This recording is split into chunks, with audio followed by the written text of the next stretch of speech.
Umiiyak ka. Umiiyak ka.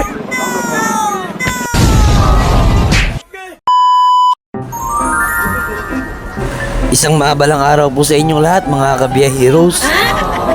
Busy na naman po tayo dito sa FBR Terminal. Araw-araw po ganito po ang senaryo dito sa FBR. Lahat po may mga ginagawa, busy po. Sa panimula ng araw, lahat ng nandito handa na magtrabaho. Handa na kumayod sa buong araw na biyahe. Pagdating ni Droid, tayo magsama. Pagdating ni Droid, tayo magsama. Habang yung ilan nakabiyahe na, kaming mga waiting dito nag-aabang pa rin sa pila para makabiyahe. Siyempre yung kwentuhan at saka kulitan ng mga empleyado hindi nawawala pag nagsama-sama.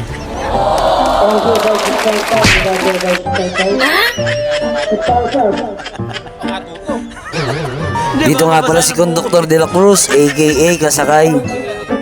Dito rin si Conductor Sabalya. Habang hindi pa bumibiyahe, yung ibang empleyado naghihintay parang pumuna rito sa garahe.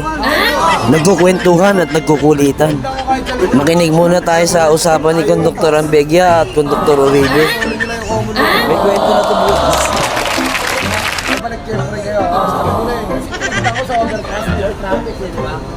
Bago lima. Maganda nga po yung usapan nila, may pumapago ka agad.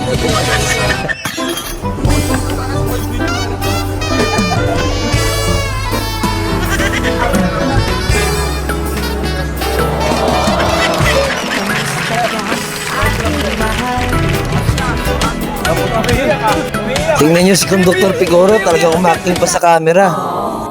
Ganito po kaming mga empleyado, kailangan chill-chill ka muna bago ka bumiyahe. Siyempre chill din si Papsi. Kaya muli po, ito po si Papsi. Marami pong salamat sa lahat ng nanonood ng video na to.